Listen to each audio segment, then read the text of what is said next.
Gardening tips every beginner needs to know. Must. A few months ago, someone left a comment that stopped me completely. They said, "I want to start gardening, but every time I search for it online, I end up more confused than before." And I sat with that for a while because they weren't wrong. Soil mixes, fertilizers, drainage, sunlight zones, pruning schedules. Here's the question nobody actually answers. Is gardening simple? Or does it only feel simple after years of experience? Honest answer? Both. Gardening has a real learning curve. Most beginners lose plants in the first few months, not because they're careless, but because they start with too much information and the wrong expectations. I know because I did the exact same thing. I overwatered plants trying to help them, bought difficult plants too early, panicked at every yellow leaf. And slowly I realized something. Good gardeners are not the people doing the most. They're the people who understand what actually matters and ignore everything else. That's what this video is. The rules I genuinely wish someone had told me at the beginning. No theory, no complicated science, just the practical things that actually stop beginners from failing. And one rule around the middle of this video completely changed how I care for plants even today. Subscribe and turn on notifications, because nothing here is copied from an article. It all comes from real mistakes and real results. Let's start from the beginning. Why beginners fail? Here's the thing about gardening information online. There's too much of it, and most of it contradicts itself. One article tells you to water 3 times a week. Another says once a week. One video says full sun. Another says partial shade. Someone in a forum says the plant you just bought is impossible to kill. Someone else says they killed 3 of them. You spend an hour researching a single plant and come out more confused than when you started. That information overload does something specific to beginners. It creates a kind of paralysis where every decision feels potentially wrong. You hesitate before watering because you're not sure if it's time to water. You question every placement because you're not sure about the light. You second guess every choice. And then, the part that kills most beginner gardens before they really begin, you buy too many plants, too quickly, based on how they look in the shop, rather than whether they match your actual conditions. I did this. 3 pots of different herbs because they looked beautiful together on the shelf.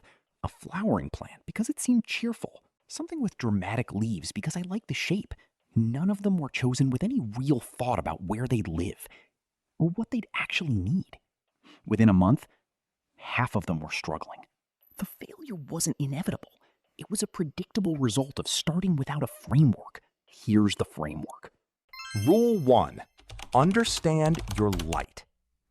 Before you buy a single plant, before you even think about soil or watering or fertilizer, you need to understand the light in your space. This is the rule most beginners skip, and it's the one that causes more plant failures than any other mistake. Here's why light matters more than almost anything else. A plant placed in the wrong light will struggle, regardless of how well you water it, how good the soil is, or how carefully you tend to it. Light is the plant's energy source. Everything else supports a process that only light can power. The good news: understanding light doesn't require specialist knowledge. It requires observation. Spend one day noticing where direct sunlight falls in your space, and for how long. Morning sun, that soft, lower-angle light before midday, is gentle. Most plants handle it well. Afternoon sun, particularly in summer, is intense and can scorch plants that aren't built for it. If you're gardening indoors or on a balcony, identify which direction your windows or outdoor space faces. North-facing spaces get the least direct light and suit shade-tolerant plants. South-facing spaces get the most and suit sun-loving plants. East and west fall in between. Here's the practical takeaway. Match the plant to the light you have, not the light you wish you had. Don't buy a full sun plant for a dim apartment corner and then wonder why it's failing. Don't put a shade-loving fern in direct afternoon sun and expect it to thrive. Plant choice matters more than effort. A plant in the right light with average care will almost always outlast a plant in the wrong light with excellent care. Know your light first, then choose your plants. And once you know your light, here's where most beginners make their next mistake. Rule number 2, start small. When I ask people who've tried gardening and given up what went wrong, the most common answer isn't "my plants died." It's "I got overwhelmed." Too many plants, too many different care needs, too much to track. And when a few things start going wrong simultaneously, the whole project feels like it's collapsing. And the easiest response is to stop. Starting small isn't a compromise. It's the most effective way to actually succeed. 3 to 5 plants is the right number for a beginner. Not 10. Not the full herb garden plus the flowering border plus the indoor jungle you've been planning. 3 to 5. Here's why that number works psychologically. With 3 plants, you can actually observe each one. Slower pacing. You learn what healthy looks like for that specific plant. You notice when something changes. You develop a relationship with the plant, rather than a management system for a collection. And when one of those 3 plants has a problem, which it will at some point, you have the attention and the energy to deal with it properly. Steady tone.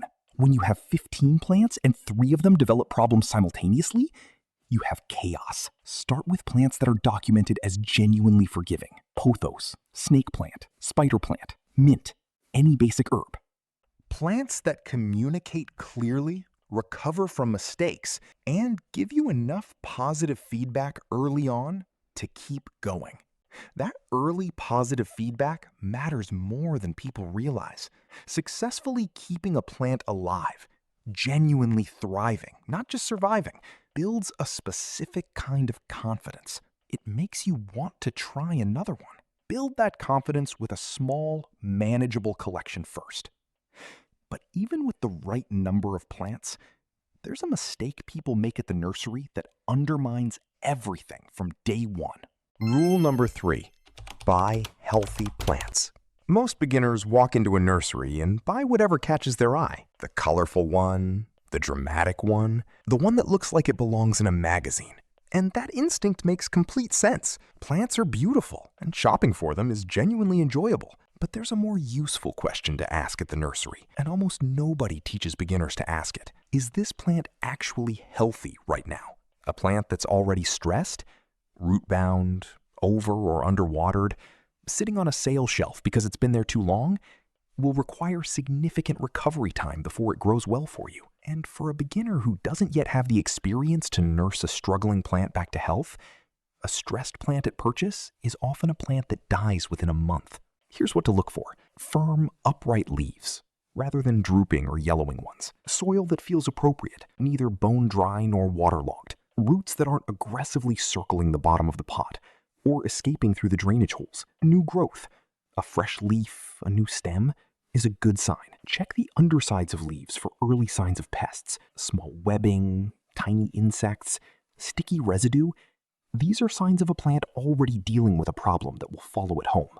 A healthy plant at purchase gives you the best possible starting position. A struggling plant at purchase asks you to solve a problem you don't yet have the experience to solve. Buy the healthy one, even if it's less dramatic. And once you get that healthy plant home, here's the mistake that kills more of them than anything else. Rule 4, stop overwatering. This is the rule I want to spend the most time on, because this single mistake is responsible for more dead plants in beginner gardens than pests, poor light, and bad soil combined. Overwatering. Here's the psychology behind why it happens so consistently. When we care about something, we want to do something for it. A plant sitting in a pot feels like something we should tend to regularly. And watering is the most tangible, visible act of plant care. So we do it. Often. Sometimes daily. Because it feels like caring. But here's what's actually happening to the plant. Roots don't just absorb water. They also need oxygen. Healthy soil has air pockets between particles that roots breathe through. When you water before the soil has had a chance to partially dry out, Those air pockets stay filled with water. The roots can't breathe. They begin to die from lack of oxygen. As the roots die, they become susceptible to fungal rot. The rot spreads. And above the soil, you see the plant drooping. The leaves are yellowing. And what does every instinct tell you to do when a plant looks stressed? Water it. More water. Into soil that's already waterlogged. Into a root system that's already struggling. I did this to a plant I genuinely liked. I watched it decline over 3 weeks, adding water regularly because it looked thirsty, not understanding that thirsty and drowning can look exactly the same. The fix is simple, but counterintuitive. Check before you water. Push your finger an inch or two into the soil. If there's any moisture, walk away. Come back in 2 or 3 days. Only water when the soil is dry at that depth. That one habit change, checking before watering rather than watering on a schedule, prevents the majority of beginner plant losses. This is the part nobody tells you going in. And the next rule is just as important, but for a completely different reason. Rule number 5. Stop chasing perfect growth. Gardening has a pacing problem. Specifically, plants grow much more slowly than most beginners expect. You put a plant in the ground or in a pot, you give it water and light, and then you watch it, day after day. And for a while, sometimes a long while, nothing much seems to happen. That stillness is not failure, it's establishment. Most plants spend their first weeks in a new environment building root systems, rather than producing visible growth. The energy is going underground. Literally, the plant is anchoring itself, expanding its root network, preparing the infrastructure for the growth that comes later. Expecting dramatic above-ground progress in the first month is like expecting a house to look finished when the foundation is still being laid. The gardeners I know who've been doing this for years have one quality that beginners rarely have yet. They're genuinely comfortable with slowness. They don't interpret a plant that hasn't changed in 2 weeks as a problem. They interpret it as normal. That patience isn't passive. It's active. It means resisting the urge to intervene, to repot, to fertilize heavily, to change the watering schedule every time growth stalls. Most plants don't need you to do more when they're slow. They need you to do nothing and wait. Gardening rewards patience in a way that almost nothing else does. The results are slow, but they accumulate. Now let's put all of this together into something you can actually use every week. Beginner maintenance system. Here's the practical reality of maintaining a small beginner garden without it consuming your time or energy. Once a week, walk through your plants and actually look at them.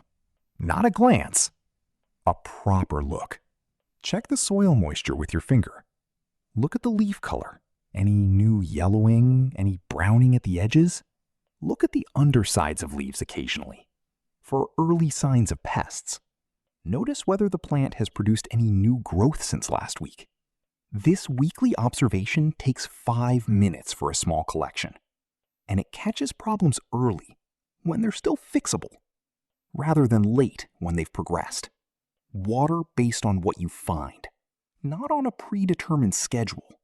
Different plants, different pot sizes, different environments, they all dry out at different rates. The schedule that works in summer won't work in winter. The schedule that works in a humid bathroom won't work in a dry living room. Every 6 to 8 weeks during the growing season, a light application of balanced liquid fertilizer gives plants the nutrients that potting soil gradually loses over time. This doesn't need to be complicated. A half-strength application of any general-purpose liquid fertilizer is sufficient for most houseplants. Pruning is simpler than most beginners think. Remove dead or damaged leaves when you see them. Pinch back the growing tips of plants that are getting leggy. That's most of what pruning needs to be at the beginner level. And pests, the thing most beginners dread, are almost always easier to manage when caught early. That weekly observation habit is your pest prevention system. Catching an infestation at 3 insects is a different problem from catching it at 300. Here's what I want you to take away from today. Gardening is not complicated.